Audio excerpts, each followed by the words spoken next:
some people will listen to this or watch this and go, Nick, that's stupid, that's naive. You're exposed and you're not protecting yourself enough, or your business enough, or your money enough.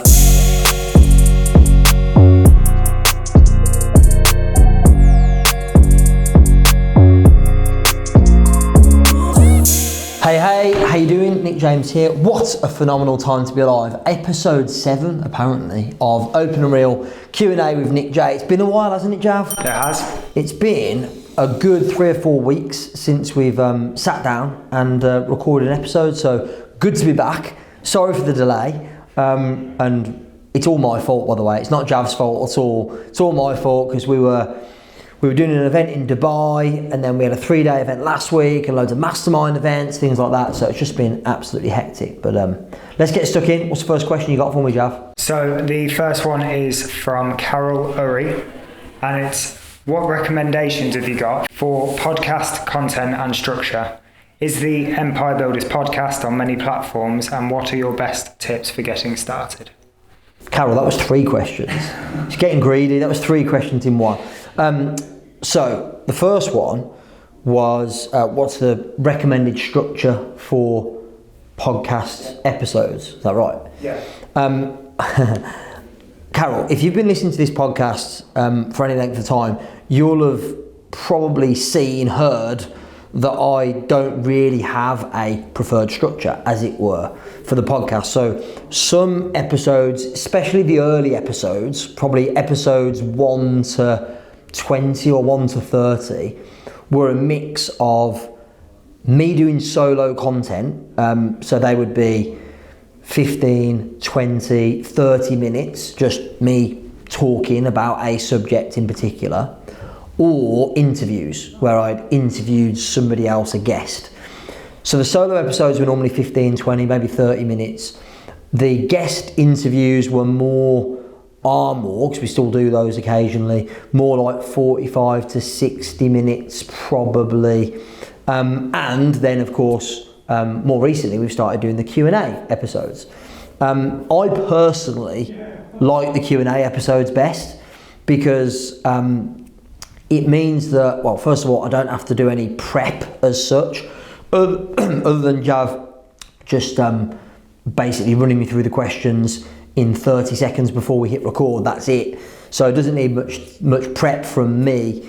So I really like the Q&A format. And the other bit of advice, Carol, that I give you, and again, you might have noticed this, is we repurpose quite a lot of stuff that we do elsewhere. So, for example, if I occasionally do a Q&A after dinner, sometimes at one of our events or at one of our retreats, we'll record that and put that on the podcast, or maybe I do a new talk at an event somewhere, or I do a new webinar online.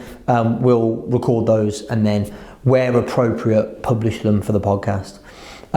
Second part of that was, what platforms are we on? Yeah. So Jav, you know what, I'm putting you on the spot. Why don't you answer this one?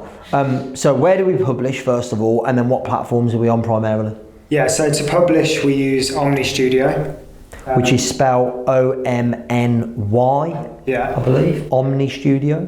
It's good because you can track all your analytics on it. You can see which are your best performing podcasts. So yeah, that's what we use to publish. And then where we publish anywhere possible. So everywhere you can find a podcast, we're on there. And I think Omni Studio syndicates it automatically for you on all platforms. But the main ones that we're on, I suppose, are the main ones. Apple, Spotify, Google, Stitcher are the 4 that I think I'm aware of. But like you say, anywhere where you could possibly... That's why having something like Omni Studio or similar is good, because you put it in one place and then it just syndicates it everywhere. And what was the final part of this 3-parter from Carol? The final part is best tips for getting started. Yeah, best tips for getting started. I mean, the great thing is, we've evolved the equipment and everything since we started, but I started off with a little Zoom HD recorder. I think all the equipment that I bought to start with cost like 150 quid total. Little lapel mic, little Zoom HD MP3 recorder, and then we would just upload it to Omni Studio. I would say starting off with simple equipment, some kind of platform like Omni Studio, and maybe start off with like guest interviews is quite an easy way to get started, rather than having to. I really struggle. The hardest thing for me to do when it comes to content is to like create content and deliver it like just on my own, like a solo episode of a podcast. I really struggle with that, whereas I'm much better when I've got questions being fired at me and there's somebody else in the room, or there's somebody to interview and I can bounce off them. So I personally prefer doing it that way. Amazing. Cool. Next question. The next one is from Natalie Potts. Yes. She wants to know, what sacrifices have you made during your career? What sacrifices have I made during my career? Yeah, lots is probably the easiest answer. I think for many years, I actually, to be really honest, sacrificed the business for a social life, which was, you know what, I don't ever want to regret anything. Like, that was just where I was at that stage in my life. So, you know, I was mid-20s when I started my business, so I wasn't ready to give up my social life in my mid-20s. And there's certainly been a lot of sacrifices since then. You know, I'll give you one example, Natalie. So I missed my son's, I want to say, first birthday or second birthday, I can't remember. I think it might have been the first birthday or second birthday. Ty's, this is my youngest boy, because I was at an event in America, and I remember it's haunted me to this day, because I remember being at this conference in America, and it was really important that I went, because right then at that point in time, like, me being in the States and connecting with people and building those relationships was really critical and valuable to the business. I remember FaceTiming on the day, and I was in bits, man. I was so, like, I was really, really upset. And I promised there and then that I'd never do that again. I was like, that was the sacrifice I made. At the time, it felt like the right thing to do for the business. But what I realised later is it's not a sacrifice worth making, and I regretted it. So yeah, there's now lines which I won't cross and sacrifices I won't make. But yeah, that's just one that sticks in my mind when you talk about sacrifices. And I'm sure if you ask my wife, she would list the sacrifices I've made, the things I haven't done that maybe I should have. And look, you know, I think there's been a lot of sacrifices, and I think, yeah, you do have to do some of that. But I do think it's smart to decide, set the intention, be deliberate. What are the sacrifices you are willing to make for your business, and what are the sacrifices you're not willing to make for your business? Because I think if you decide upon those before you begin, or at least, you know, make those decisions, then in the future, when those dilemmas occur, the decision's already been made. That's a line that I won't cross. That's like for me now, missing one of my kids' birthdays, line I won't cross. That said, I just missed my wedding anniversary when I was in Dubai at this event. And you know what? That is more a sacrifice I'm willing to make, and my wife Nat understands, because that was an event that was not our event, so we didn't get to set the date, and it was a big opportunity for us, and it went really well. And of course, we had our anniversary celebrations when I got back, and you know, went out, and I think we spent, if I remember correctly, it was a whole month ago now, I can't remember. I think we went to London for a couple of nights and had an amazing meal and all that kind of good stuff. So we still celebrated, just not on the specific day. But yeah, I think you just need to decide what are the sacrifices you're willing to make and what are you not willing to sacrifice, and then stick to it. I wish I'd done that at the start. I didn't. I kind of just worked it out as I went along. Next question. That brings us quite nicely on to the next question, actually. Okay, which is? From Nick Feeney. Yeah. What makes you a good husband and father? Well, none of the things I just mentioned, clearly. What makes me a good husband and a good father? So, you know what? Like, I could give you a long list of things that I don't do very well as a husband and as a dad. Like, I am certainly not perfect. I don't think anybody is. I think it's hard for me to answer this without going, here's all the stuff I'm crap at, because I think everyone deserves the context and the reality. I don't want to mislead or misrepresent my role as a husband or a dad. So I do think that, you know, I've said this many times, both on this podcast and, you know, at Mastermind and things like that, I am probably what you might call quite a selfish person, in that I put myself first so that I can be the best CEO, founder, husband, dad possible. Because if I didn't carve out time every day for myself to be healthy and fit and get myself in the right mental, emotional and spiritual place, then I wouldn't be able to do what I do. So I am a bit selfish from that perspective. I think that's what actually makes me quite a good dad and husband, because I'm able to show up and be present and be in great energy. You know, if I didn't do those things, then I'd be like, I might be very angry, depressed, sad, all of these negative things, which, let's face it, no one wants a husband or a dad who is angry, frustrated, depressed, sad, or any of those things. So I do think that spending time focusing on me helps me do better in other areas. And also I have very carved out, scheduled time that's protected for my family. So one of the best things I've done in a long time, and I remember thinking about doing it in the summer, and it was a big financial commitment, so I wasn't really sure, but without doubt one of the best things I've done in ages was purchase 4 season tickets in the hospitality section for me, Nat, Zach and Ty, because it means that every couple of weeks we've got a day, the 4 of us, doing something we love together, and it's scheduled, like, because all the fixtures for the whole season are in the diary. So I go, that is one of the best things I've done. Obviously we all love doing it, it's great, but it means that we've got that time, and actually otherwise what happens is life takes over and you end up getting bogged down with stuff that needs doing in the business at the weekend, or it's like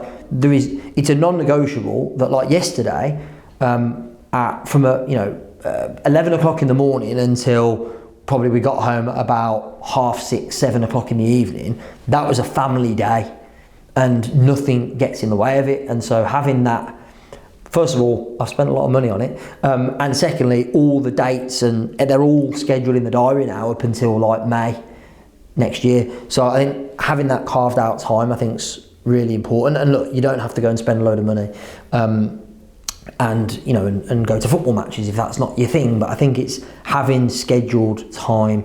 The other thing that I think me and Nat have always done really well, like through our whole marriage, our whole relationship, is we've always carved out time for us, and we like doing a lot of the same things, fortunately. So, you know, we go away probably at least once a quarter for a couple of nights, just us, no kids. We go out for dinner, like date night, probably every other week. We'll probably take the kids out for food, you know, at least once every other week as well. So we've got that time carved out, dedicated to family time. So yeah, I'd like to think those are some of the things that make me a good dad and husband. And maybe we should get Nat back on the podcast. She was on, do you remember, have you listened to that episode, Jav? It's an old episode. It was one of the early ones where I interviewed my wife about what is it like to be the wife, husband, girlfriend, boyfriend, partner, significant other of, you know, a busy entrepreneur. So yeah, that might be, we might have to do episode 2 or part 2 of that. She'll hate every minute of it, especially if we're filming it in the office. Like, it was bad enough when we recorded the audio. She hated that like pretty badly, but if we actually get her in the office on camera, she'll hate it, which I'll quite enjoy. So I'll get it booked in. Let's make it happen. Yeah. Brilliant. Right, the last 2 are from Claire Morton. Yes, Claire, what you got? She says, who, besides me of course, do you trust most in the business? So besides Jav, who do I trust most in the business? You know what, I think I'd have to say, and I'd like to think, that we've created a an environment of trust within our team. I'd like to think that's the case, and Jav and some of the other team members might be able to comment more on that than I can. But I absolutely, I think more than anybody else, I trust my leadership team. And I think I have to. Like, they couldn't do their jobs unless I did. So, Jack is head of sales. I trust him completely with sales. That doesn't mean that I don't support him with it, but I trust him completely to make the decisions on the sales front. Ad on marketing, same thing. Natalie on client experience and events, same thing. Shelley on people, same thing. And actually, there's two other people that I probably should mention. One is Claire. Now, Claire is my executive assistant, and I have to mention her because when it comes to trust, like, she has access to everything. Like, literally, she has access to my personal bank account. She has access to all of my social media. By the way, some of the marketing team have got access to my social media. Like, they could stitch me up something rotten if they really wanted to. I do think, on reflection, the more I talk about this, I think I'm quite a trusting person. As in, like, Sean was the other person I was going to mention. He's our finance manager. He hasn't been with us that long. He's got access to all the bank accounts. Like, he has got access and control over hundreds of thousands of pounds, and like, I trust him, because if I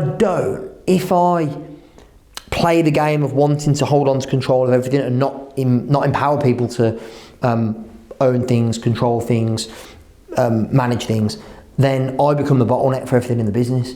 So I have to give that amount of trust. And you know what? Like, some people will listen to this or watch this and go, Nick, that's stupid, that's naive. You're exposed and you're not protecting yourself enough, or your business enough, or your money enough. I go, maybe you're right, maybe. But equally, if I go too far the other way, then we can't grow, we can't scale, because I control everything. So, I do think probably the leadership team and the couple of people that work closest with me. But I trust Matt Elwell, my business partner in the Elite Closing Academy. I trust him completely. There's straight up, there's so many times where he's demonstrated complete and utter loyalty to me and to what we're doing. The amount of times I know that he's been approached by people and said, let's do a little deal over here. Nick doesn't need to know about it, because instead of you sharing it all with Nick, you can do me a deal over here privately, but he won't do it. So I know, and it happened a lot in the early days of our partnership, and probably less so now because we've got a more established company and partnership, but there was a lot of it in the early days, and I think I trust Matt as well completely. There isn't really anyone I don't trust in the company. If there was, then they wouldn't be here, quite frankly, because I think you've got to trust your people, you've got to trust the team around you. Love it. And the way that you've structured the company, I think everybody trusts everyone. Like, there isn't one person in here that I wouldn't trust. So, yeah, I like to think so. I think what's interesting on the subject of trust is there's two different types of trust, isn't there? And actually, we spoke about this on the recent episode with Jeff, who's my coach. If you haven't listened to that episode or watched that episode, you definitely should. We spoke about there's trust, like, I can leave my wallet and some cash on the side and you're not going to nick it. That's one level of trust. But I think within an organisation, and Jeff talks about this a lot, and certainly is more of an authority on this subject than I am, is trust that's built within a group of people, or between two people, or within a team, which means that I trust that I can be completely open, completely honest, say what's on my mind, I can be vulnerable, I can be completely transparent, and I trust that when I do those things, you're not going to respond negatively, think badly of me, get upset. Like, we've got enough of a relationship there. If you think about, in most cases, the person or the people in your life that you're most likely to be brutally honest with are your best friends and your family. Why? Because there's trust there. Because you know that the love is unconditional, that I can say things to my wife that I wouldn't say to another human being on the planet, and vice versa. I mean, she's an incredible human being, and she will sometimes say things to me and talk to me. She would never say that to anybody else, but she can say it to me because she knows that she's in a safe environment, whereby no matter what she says, I love her unconditionally. She could never really say anything that would cause me to no longer love her. So I think when you've got that level of trust, that's really the trust that I'm interested in and talk about within an organisation. Trust that, I can give someone access to the bank account and they're not going to steal my money, that's one thing, but trust that I can give them the harsh feedback, that they will give me the harsh feedback, and that we'll be totally honest with one another. That's a much deeper, and for me, more important, more valuable level of trust. Great answer. Thanks. Okay, the final one. Final question. Is also from Claire. Okay. And she said, what or who brings you joy? What or who brings me joy? You know what? And I think this probably, it's a great question. And the answer to it probably is really the answer when it comes to how do you just have the happiest, most fulfilled life, is you've got a hell of a lot of answers to that question. So when you say what or who brings you most joy, I go, I find joy, of course, in my family and the kids.